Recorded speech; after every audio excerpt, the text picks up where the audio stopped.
कितनी सीटों पर आप कैंडिडेट उतार रहे हैं? हम ज़्यादा से ज़्यादा सीटें लड़ेंगे यहाँ पर। कांग्रेस के वोट टूट रहे हैं और मुस्लिम, दलित और आदिवासी के वोट जितने भी हैं आज तक कांग्रेस के अंदर जाते थे, वो वोट बैंक उनकी टूट रही है और वोट बैंक हमारी साइड आ रही है। और जब यहाँ पर पार्टी आई थी 24 दिन के अंदर हमने पार्टी रजिस्ट्रेशन भी करवाई और कॉर्पोरेशन का चुनाव भी लड़ा, उसमें 26 सीट हम लोग जीता के लाए थे। लाइट की बात कर रहे थे, कई मंथ में लाइट तो फ्री देने का बिल्कुल बंद कर दिया, अब लाइट तो फ्री में मिलती नहीं।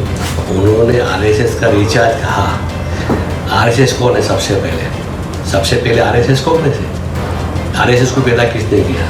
कांग्रेस ने। और उसके बाद इसका दूसरा पार्ट जो है बीजेपी, अब तीसरा पार्ट जो है आप पार्टी आई। ये तीनों एक ही जगह से आए हुए। हमने तैयारी 1.5 साल पहले की थी। 1.5 साल यहाँ पर काउंसलर के चुनाव आए थे और जब यहाँ पर पार्टी आई थी 24 दिन के अंदर हमने पार्टी रजिस्ट्रेशन भी करवाई और कॉर्पोरेशन का चुनाव भी लड़ा, उसमें 26 सीट हम लोग जीता के लाए थे। आज 1.5 साल के अंदर हम पूरा गुजरात के अंदर अपना संगठन जो है पूरा मजबूती से बना लिया है। अब हम चुनाव की तैयारी में उतर चुके हैं। कितनी सीटों पर आप कैंडिडेट उतार रहे हैं? हम ज़्यादा से ज़्यादा सीटें लड़ेंगे यहाँ पर और कुछ समय में हम लोग कुछ सीटें डिक्लेयर करते जाएंगे।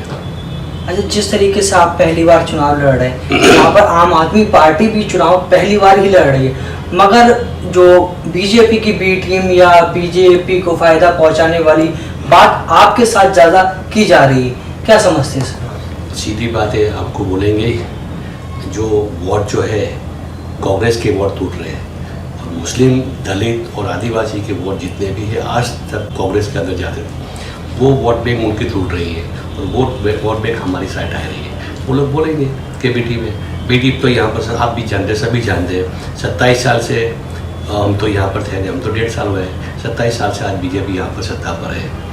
जब कौन भी टीम था? कांग्रेस और बीजेपी दोनों एक है। कांग्रेस क्या करती है, जब विधानसभा का जब चुनाव आता है बीजेपी कांग्रेस के अंदर कुछ अपने नुमाइंदे रख देती है, फिर चुनाव बच जाता है, जब जरूरत पड़ती है इतने उठाकर वो लोग ले जाते हैं। और आज तक दलित, मुस्लिम, आदिवासी के वोट जितने भी हैं उसका दुरुपयोग किया है और वोट लेकर उनका कोई फ़ायदा किया नहीं। कांग्रेस और बीजेपी ने दोनों मिलकर सत्ता पर रहे और दोनों ने मजा की है और हम लोग यहाँ पर विपक्ष में बैठेंगे। विपक्ष में बैठकर लोगों के लिए लड़ेंगे, मजलूमों के लिए लड़ेंगे और विपक्ष मजबूत हम करेंगे। किन किन मुद्दों पे आप चुनाव लड़ने वाले हैं? एक तो सबसे पहले एजुकेशन है, बेकारी है, गरीबी है, रोजी है नहीं बिल्कुल। 2002 अपने लॉकडाउन के बाद आज हालत बहुत ख़राब हो गई लोगों की। आज सबसे पहले समझो कि जब नोटबंदी आई, नोटबंदी के अंदर लोगों की हालत ख़राब कर दी, फिर जीएसटी लाए, जीएसटी के अंदर उद्योग को ख़त्म कर दिया और लॉकडाउन के अंदर बेचारे जितने गरीब थे वो जो रोज के रोज ला के खाते थे, वो कारोबार बंद होने से वो बिल्कुल बेकार हो गए। कई फैक्ट्रियाँ बंद हो गई और बेकारी एकदम बढ़ी है और गरीबी, बेकारी और दोनों बढ़ी। हम बेकारी दूर करने के लिए लड़ेंगे और लोगों को रोजी मिले, इसलिए हम लोग लड़ेंगे। अरविंद केजरीवाल दिल्ली से जो है गुजरात के लगातार दौरे कर रहे हैं और बड़े वादे कर रहे हैं कि अगर उनकी सरकार बनती है तो बहुत सारी चीज़ें फ्री में देने की बात कर रहे हैं, रोज़गार देने की बात कर रहे हैं, पेंशन देने की बात कर रहे हैं। क्या फ्री में देंगे? वो लाइट की बात कर रहे थे, कई मंथ में लाइट तो फ्री देने का बिल्कुल बंद कर दिया, अब लाइट तो फ्री में मिलती नहीं और 300 यूनिट फ्री में दे रहे थे। 300 यूनिट के अंदर कितनी लाइट चलती है?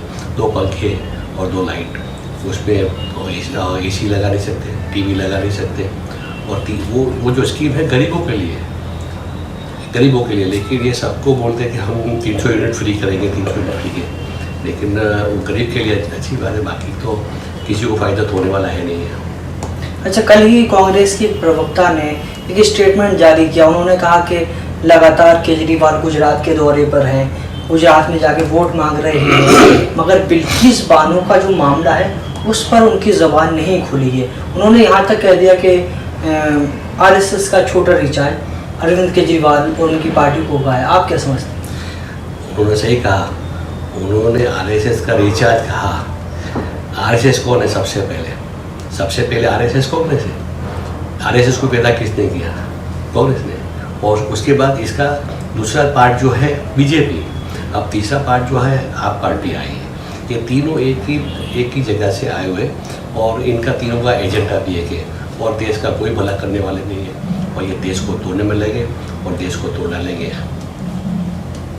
अच्छा, असदुद्दीन ओवैसी गुजरात आ रहे हैं, अब आने वाले दिनों में कब उनका दौरा है? ये दिवाली के बाद दौरे चालू हो जाएंगे।